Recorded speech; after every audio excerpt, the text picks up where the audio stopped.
ओम श्री विष्णुवे नमः। नमस्कार दोस्तों, आप सभी का स्वागत है हमारे यूट्यूब चैनल पावरफुल हिंदू धर्म में। अब तक हमने श्री ज्येष्ठ महात्मा की कथा अध्याय 1 से लेकर कथा अध्याय 10 का रसपान किए हैं। अब हम आज आप सभी को श्री ज्येष्ठ महात्मा की कथा अध्याय 11 का रसपान कराएंगे। तो आइए रसपान करते हैं कथा अध्याय 11 का।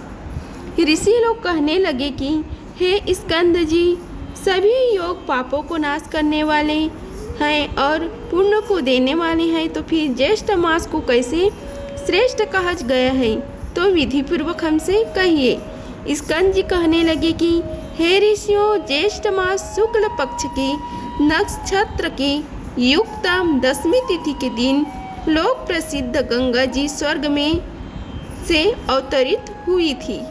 राजा भागीरथ घोर तप करके पाप नाशनी गंगा जी को लाए, इसलिए ज्येष्ठ मास सब में से श्रेष्ठ है और शेष योग ज्येष्ठ मास के सहचर अनुचर है। और ऋषि लोग कहने लगे कि हे स्कंद जी, भागीरथ जी किस कारण घोर तप करके गंगा जी को यहाँ पर लाए तथा पृथ्वी पर पहले कहाँ स्थित हुई? स्कंद जी कहने लगे कि जब समस्त ब्रह्मांड का निर्माण करने के लिए विष्णु भगवान के नाभि कमल में से ब्रह्मा जी प्रकट हुए, तीनों लोगों को पाप रहित करने के लिए वहाँ का जो पवित्र जल था वही जल पवित्र करने वाली विश्व जननी गंगा कहा जाती है। ब्रह्मा जी के कमंडल से प्रकट होने वाली गंगा ब्रह्मा जी के साथ विष्णु भगवान के चरणों से प्रकट हुई, परंतु जब ब्रह्मा के कमंडल से गंगा को नहीं निकाला और बहुत वर्ष व्यतीत हो गया, किसी समय दैत्यों ने तीनों लोगों को जल से भर दिया। उस समय इंद्रादिक समस्त देवताओं ने मधुसूदन भगवान का पूजन किया। उसके बाद इस पूजन से प्रसन्न होकर भगवान ने कमंडल के जल से तीनों लोगों को स्थापित किया। इसके पश्चात विष्णु भगवान के चरण कमल से गंगा जी प्रभावित होकर वहां निकली। तपोधन जब तक गंगा जी दृष्टिगोचर न हुई, उसके पूर्व भगवान शंकर ने अपनी जटा को सृष्टि बनाकर उसमें गंगा जी को धारण किया। गंगा जी का शिव जी के साथ योग होने से ध्वज पक्षी रूप हो गया। जब तक देवताओं ने वृषध्वज श्री शिव जी की प्रार्थना की, तब शिव जी ने अपनी जटा से गंगा जी को छोड़ दिया। उस समय प्रवाह रूप से जब गंगा जी गरजती हुई आकाश को चली गई, तब उसका स्वध्वनि स्वर गंगा और स्वरवाहिनी नाम पड़ा। वहाँ पर शेष आदि की स्तुति करने पर गंगा जी पाताल गुफा को चली गई। उस पाताल में राजा भागीरथ द्वारा लाई गई, इसलिए गंगा जी का नाम भागीरथी पड़ा। यही गंगा तीनों लोकों में भ्रमण करती है और तीनों लोकों की रक्षा करती है, इसलिए जगत में गंगा नाम त्रिपता का पड़ा गया।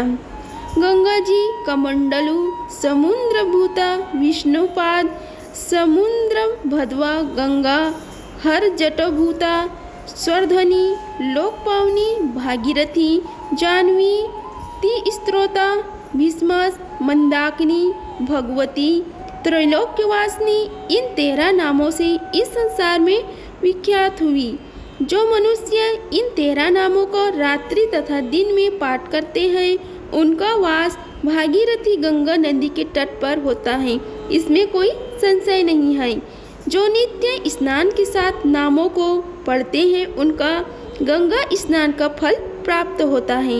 इन नामों के पदों से जो नित्य नमस्कार करते हैं, वे सब पापों से मुक्त होकर अंत में श्रीपुर कैलाश को जाते हैं। मृत्यु के समय निश्चल मन से भक्ति के योग से बंधन से मुक्त हो जाते हैं।